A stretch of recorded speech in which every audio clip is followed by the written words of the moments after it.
जो घर परिवार में दुनियादारी में रहकर भी जिसका ध्यान भगवान में जुड़ गया है, बस ये ध्यान रख लेना, उस व्यक्ति के जीवन में ये गुण आ ही जाएगा। उसे पता है कि भगवान है ना ऊपर, वो कृपा कर रहा है, और जब वो कृपा कर रहा है तो निश्चित ही रास्ता भी कोई ना कोई ढूंढता है, और उसका रास्ता ढूंढने का तरीका भी बहुत अद्भुत है। स्वामी दर्शनानंद जी का उदाहरण अपने आप में बड़ा ही महत्वपूर्ण है। गुरुकुल चला रहे थे हरिद्वार में, ज्वालापुर महाविद्यालय में, और गए हुए थे बाहर। वो जमाना था कि जिस समय भारत देश आज़ादी के लिए जूझ रहा था। उसी समय में, क्योंकि संचार के साधन इतने नहीं थे, और विद्यार्थियों के लिए खाना, जो अन्न वगैरह छोड़कर गए थे, वो खत्म हो रहा था। और जिस दिन ये आए, उस दिन कुछ लेके तो आए नहीं। सबको यही पता था कि महाराज आएंगे तो कुछ न कुछ राशि आएगी, तो आकर के अनाज लेंगे, तो उसके बाद में सबको आटा वाटा पीस के भोजन दिया जाएगा। और जैसे ही ये आए, बैठ गए, तो इन्होंने पूछा सबसे भोजन, तो इनके लिए थोड़ा भोजन लेके आ गए। पूछा विद्यार्थियों ने खाया? बोले नहीं। चुप हो गए सब, नहीं आप खा लीजिए। इन्होंने कहा कि विद्यार्थियों ने लगता है नहीं खाया है। तो बताया गया कि आज जो है दोपहर में ही जो कुछ था उसी से बना के खिला दिया था। अब शाम का समय, ये रात्रि का, तो इस समय तो कुछ बचा नहीं है। थोड़ा बहुत जो उस बर्तन में लगा हुआ आटा था, उसको छान के आपके लिए रोटी बनाई है। अब इनके आंखों में नमी आ गई। हे भगवान, तुम्हारा काम करते करते ये जिम्मेदारी है इन बच्चों की, यहाँ भी कमी आएगी। हमने तो तुम्हारा ही सहारा लिया हुआ है भगवान, लेकिन न जाने क्या इनके मन में आया। इन्होंने बच्चों से कहा कि बेटा भोजन की घंटी बजाओ। बात आज विश्वास की है। भोजन की घंटी बजाई गई और बच्चे आसन बिछाकर अपनी अपनी थालियां लेकर बैठ गए। अब थालियां लेकर के बैठे तो इन्होंने कहा हम पानी वानी डालो बर्तन में। जो पानी डालने वाला विद्यार्थी था वो बहुत धीरे धीरे डाल रहा था,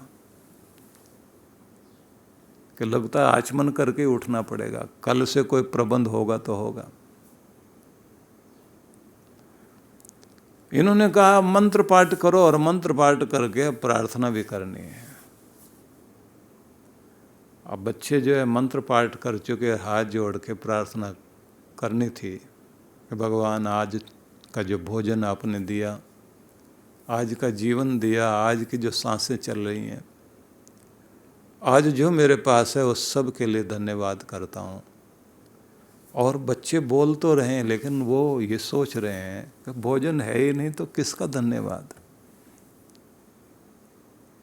इधर हाथ जोड़ रहे हैं, स्वामी जी भी बैठे हुए हाथ जोड़ रहे हैं, और एकदम सब लोग चौंक गए। एक जीप गाड़ी,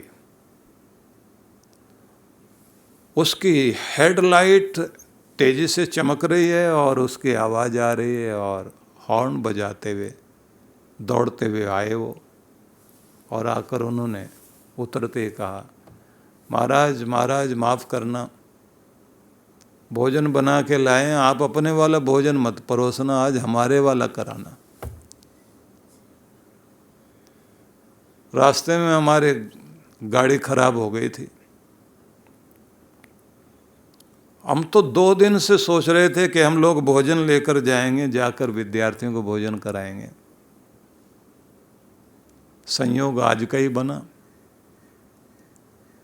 आना था दोपहर को, दोपहर भी नहीं आ पाए, तो अब बना के लेकर आए हैं।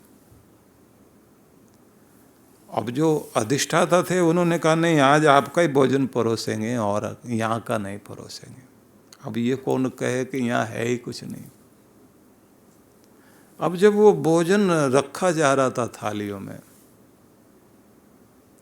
और स्वामी जी तो अभी हाथ ऊपर की तरफ ही जोड़ के, आंखें ऊपर की तरफ हैं,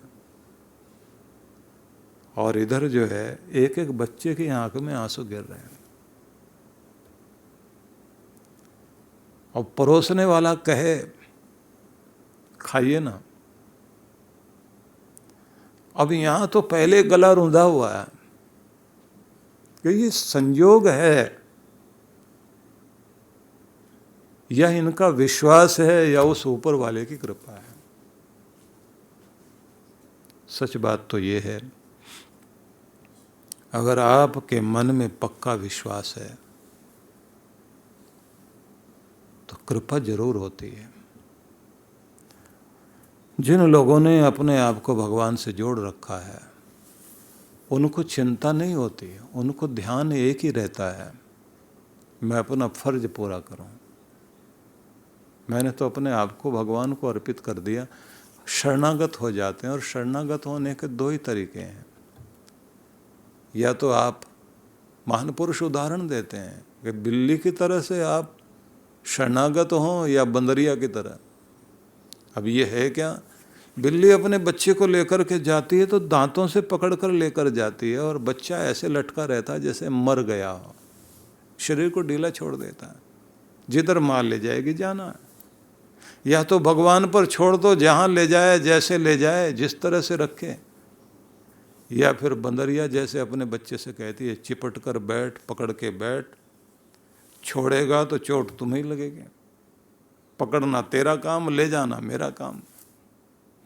तो या तो बुद्धिवादी आदमी है, उसको यही कहा जाता है कि अपनी बुद्धि से और अपनी अक्ल से, अपनी समझ से, ताकत के साथ भगवान को पकड़ा रख, तुम्हें लेकर के जाना उसका काम है।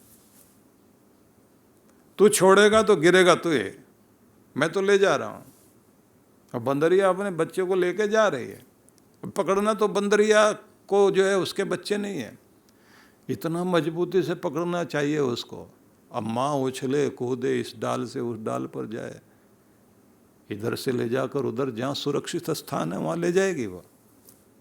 तो 2 ही रास्ते हैं, या तो आप भगवान को पूरी तरह पकड़ लीजिए, उसका नियम पकड़ लीजिए, या फिर अपने आप को बच्चे की तरह समर्पित कर दीजिए। जो कराए, जैसे कराए, जहाँ बैठाए, जो खिलाए, जैसे रखे। तुम्हारे घर के आंगन में बधी हुई गऊ की तरह से हैं हम, तो गैया की तरह हैं। खिला दोगे तो खा लेंगे, पानी पिला दोगे पी लेंगे, भूखा रखना चाहते तो भूखा रख लो, ध्यान हमारा तुम्हारी तरफ ही रहेगा।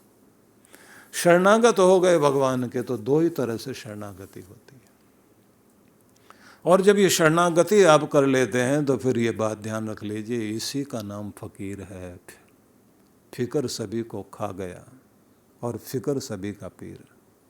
सबका मालिक बन करके फिक्र बैठा हुआ है, चिंता बैठी हुई है। ये चिंता डर के कारण है। लेकिन ये बात ध्यान रख लीजिए, जब आप शरणागत हो जाते हैं, भगवान के साधक बन जाते हैं, भगवान के भक्त बन जाते हैं, और शरणागति भी साधारण नहीं होनी चाहिए। बिल्कुल उसी तरह से संत तुकाराम बोलते थे कि नन्हा बालक जैसे पलने में लेटा होता है। हमारी दशा तो भगवान वही है। उस बेचारे को रोना आता है, इससे ज्यादा कुछ नहीं, रो लेता है। और रो लेने से यही है कि खिलाएगी माँ, देखेगी माँ, उठाएगी माँ, जगाए, बैठाए, सुलाए, खिलाए, ध्यान रखे कि भगवान हम तो उस नन्हे बालक की तरह हैं जो पलने में लेटा पड़ा है। झूला झुलाना है तो तू झूला, रखना है तो तेरा काम, खिलाना है तो तू जान, सर्दी से बचाना है, गर्मी से बचाना, दुख से बचाना, सुख देना, जो भी करना है तेरा काम। तो ये समर्पण ही तो है। इसलिए ये कहा जाता है कि हाथ जोड़कर बड़ी श्रद्धा से कहना चाहिए, हे ईश्वर, अपने सत्य मार्ग से मुझे लड़खड़ाने मत देना, तेरा रास्ता चुन लिया है। अब किसी प्रकार के, किसी भी तरह के प्रलोभन से और किसी भी तरह के लालच से, किसी भी तरह की इच्छा वासना से लड़खड़ाने मत देना। मैं तेरे मार्ग पर चल पड़ा हूं। दृढ़ता दे, मजबूती दे। परीक्षा तो होती है सबकी।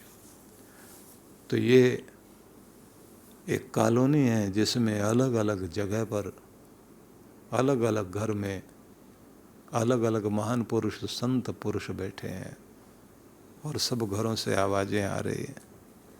और उन आवाज़ों को जब आप सुन रहे हैं तो उन आवाज़ों में जो कुछ सुनाई दे रहा है उसको आप सुने भी और चिंतन भी करें। सहजों की आवाज आ रही है, साध मिले दुख सब गए, मंगल भय शरीर, वचन सुनत ही मिट गई, जन्म जन्म की पीर।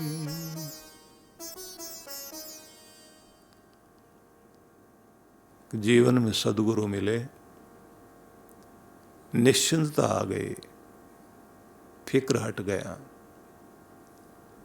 सद्गुरु ने बता दिया कि अपने आप को भगवान को सौंप, अपना कर्तव्य कर, फर्ज निभा, अर्ज कर, कर्ज किसी का सिर पर रहने मत देना और मर्ज शरीर में बढ़ने मत देना।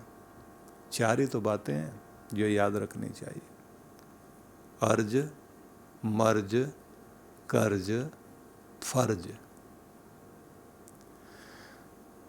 पूरा सत्संग सुनने के बाद भी अगर आपने ये चार ही शब्द याद कर लिए तो सत्संग पूरा हो जाएगा। अर्ज हर रोज करो और फर्ज हर रोज निभाओ। शरीर में मर्ज न रहने देना और सिर पर कर्ज न रहने देना। दो से बचना है और दो को अपनाना है। तो जीवन में सद्गुरु मिले, दुख गया, मंगल भय शरीर, शरीर शुभ मंगल से युक्त हो गया, क्योंकि सब और कुछ अच्छा अच्छा दिखाई दे रहा है, अच्छा समझ में आ रहा है। अच्छे के साथ जुड़ गए ना तो सब अच्छा महसूस हो रहा है। वचन सुनते ही मिट गई जन्म जन्म की पीर। सद्गुरु के वचनों से जन्मों जन्मों की पीड़ा जो दुख देती थी। हम लोग साधना कराते हैं तो कल भी मैं अपने साधकों को बता रहा था कि प्रत्येक व्यक्ति को उसके कर्म ने एक रोल दिया है इस दुनिया में। संसार के रंगमंच में हर एक को एक रोल मिला है। अब उस रोल को निभाने के लिए आप आए, राजा बन के आए, सेठ बनकर आए, मजदूर बनकर आए, एक नौकर बनकर आए, एक ऑफिसर बन के आए, कोई माँ बनकर आया, कोई बेटी बनकर आया, कोई भाई बनकर आया। एक रंगमंच संसार का है, इस पर आप खड़े हुए हैं। कर्म ने आपको, आपके जो भाग्य है, पिछले कर्म है, उसने आपको इस संसार के रंगमंच पर लाकर खड़ा कर दिया और एक रोल दे दिया, ये निभाओ, ऐसे रहना तुमने। अब अगर आप दुखी हैं तो फिर एक काम करो, भगवान की और सद्गुरु की शरण लेकर रोल बदलवाओ। अब रोल तो अगले जन्म में बदलना है, लेकिन सद्गुरु के पास में ऐसी विधि जरूर है जिसको अपना करके आप अपना रोल बदल सकते हैं, और वही विधि सीखनी होती है कि ये वाला रोल नहीं चाहिए हमको, तो ये वाला चाहिए, ये निभाना है। और पूरा ब्रह्मांड आपका साथ देना शुरू करता है जब आपके अंदर की चिंतन धारा वैसी होती है, सदगुरु की बताई विधि आप अपनाते हैं, रोल बदलना शुरू हो जाता है। किसी के संयोग से बनती है बात। नानजी भाई कालिदास को रोल मिला था, गरीब बच्चा साउथ अफ्रीका में एक किसी ढाबे के बाहर बैठ करके वहां बर्तन धो रहा है,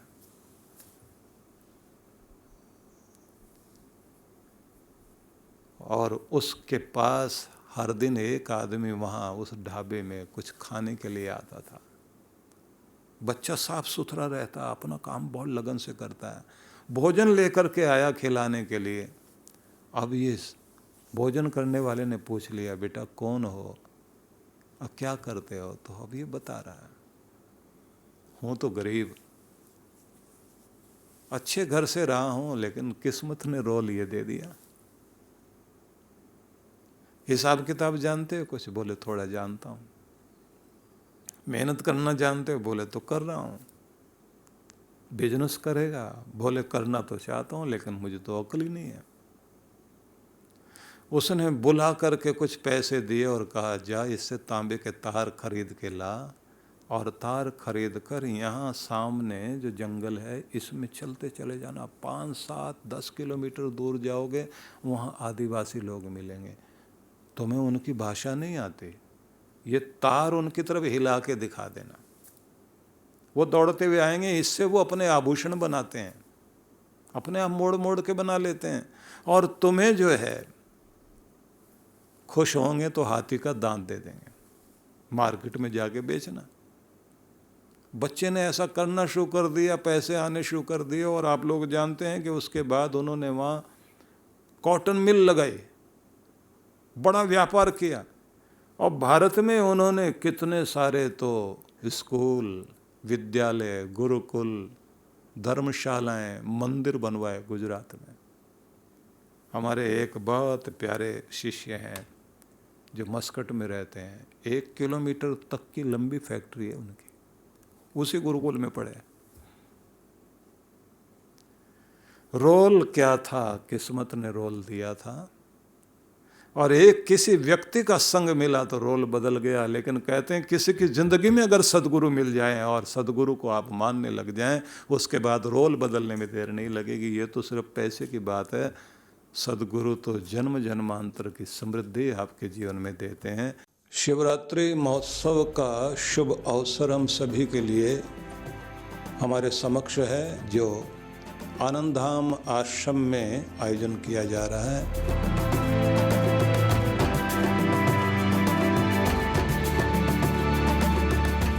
आप सबको मैं यह निवेदन करना चाहूँगा कि यह महोत्सव है शिव और पार्वती माता के आशीषों को पाने का। इसलिए इन दिनों शिव वरदान, ध्यान, योग एवं पूजा अनुष्ठान का कार्यक्रम रहेगा।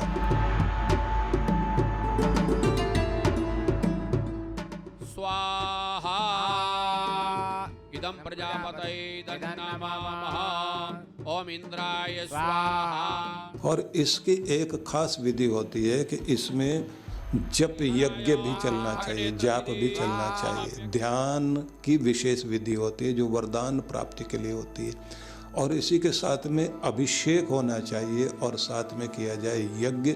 और अगर आप साथ में रात्रि जागरण करते हुए अपने घर में बैठ करके भगवान शिव की आराधना करते हुए अभिषेक कर लेते हैं व्रत करते हुए, तो ये समझ लीजिए कि जो आज तक आपके ऊपर कृपा नहीं हुई है वो कृपा आपके ऊपर निश्चित रूप से होती है। बस एक निवेदन करूंगा आपसे, 7 दिन, 14 दिन या 21 दिन ऐसा नियम आप बना लीजिए कि इतने दिन से आप घर में बैठ करके लगातार आपको विधि दी जाएगी, इस विधि से आप घर में जाप कीजिए।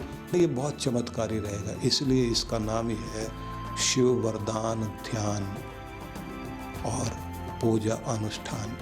तो इसलिए शिवरात्रि के इस महोत्सव में मैं आप सबको आमंत्रित करता हूँ। पूरे मनोयोग से, पूर्ण श्रद्धा से, पूर्ण निष्ठा से इसमें आप लग जाइए, क्योंकि ये कोरोना काल जो चल रहा है, इस समय हम सबको विशेष कृपा की आवश्यकता है। सद्गुरु श्री सुधांशु जी महाराज द्वारा मानव सेवा को समर्पित संस्था विश्व जागृति मिशन वर्ष 1991 से धर्म, समाज एवं मानवता की सेवा में संलग्न है। यह संस्था 90 मंडलों, सेवा केंद्रों के माध्यम से न केवल भारत अपितु देश के बाहर अनेक देशों में सेवा के कार्य कर रही है। संस्था की स्थापना से लेकर अब तक विगत 30 वर्षों में जहां लोगों को सन्मार्ग पर प्रेरित करने के उद्देश्य से गुरुवर ने 7000 से अधिक प्रवचन दिए हैं, वहीं देश के राज्य की राजधानियों व प्रमुख नगरों में लगभग 40 आश्रम, 25 मंदिर, सत्संग भवन व ध्यान साधना केंद्रों का निर्माण हुआ है। दिल्ली में करुणा सिंधु धर्मार्थ अस्पताल एवं फरीदाबाद के आरोग्य धाम अस्पताल में लाखों जरूरतमंद रोगियों का उपचार व ऑपरेशन किया गया है। अनाथ गरीब बच्चों के लिए सूरत में अनाथाश्रम, दिल्ली एवं कानपुर में गुरुकुल, फरीदाबाद में ज्ञानदीप विद्यालय, मुरादाबाद में सृजन प्राइमरी स्कूल, झारखंड के रुक्का खूंटी गांव में आदिवासी बच्चों के लिए 2 पब्लिक स्कूल समेत दिल्ली में उपदेशक महाविद्यालय भी बनाया गया है। इन शैक्षणिक संस्थाओं में लगभग 2500 बच्चों को शिक्षित व संस्कारित किया जाता है। दिल्ली के आनंदधाम आश्रम में जहां वृद्धाश्रम एवं वानप्रस्थ संचालित हैं, वहीं आश्रम की कामधेनु गौशाला में 125 गौओं की सेवा की जाती है। कामधेनु गौशाला की तरह ही देश के प्रमुख नगरों में 7 अन्य गौशालाएं भी संचालित हैं। साथ ही पूजा पाठ, यज्ञ अनुष्ठान से लोगों में धार्मिक भावना जागृत की जाती है। ओम अग्नये सप्तजिह्वाय स्वाहा, ओम अग्नये हव्यवाहनाय स्वाहा, ओम अग्नये शोधनजाताय स्वाहा। गरीब जरूरतमंद महिलाओं को सक्षम बनाने के लिए जहां कई तरह के प्रशिक्षण दिए जाते हैं, वहीं गरीब कन्याओं के विवाह में सहयोग भी किया जाता है। प्राकृतिक आपदा जैसे कि बाढ़, भूकंप, तूफान आदि में जहां मिशन द्वारा प्रधानमंत्री राहत कोष में सहयोग किया जाता है, वहीं जैसे वर्तमान में चल रही महामारी कोरोना संकट काल में जरूरतमंदों को भोजन, राशन किट व सांसों के संकट से जूझ रहे जरूरतमंद मरीजों को देश विदेश से मंगाकर ऑक्सीजन कंसंट्रेटर बांटे गए। मानव सेवा को ईश्वर भक्ति मानते हुए सेवा परमो धर्म के भाव से विश्व जागृति मिशन के सेवा कार्य निरंतर जारी हैं। आइए मिशन के सेवा पथ पर बढ़ते कदमों में कदम से कदम मिलाकर चलें और मानवता की सेवा में दान सहयोग कर पुण्य के भागीदार बनें।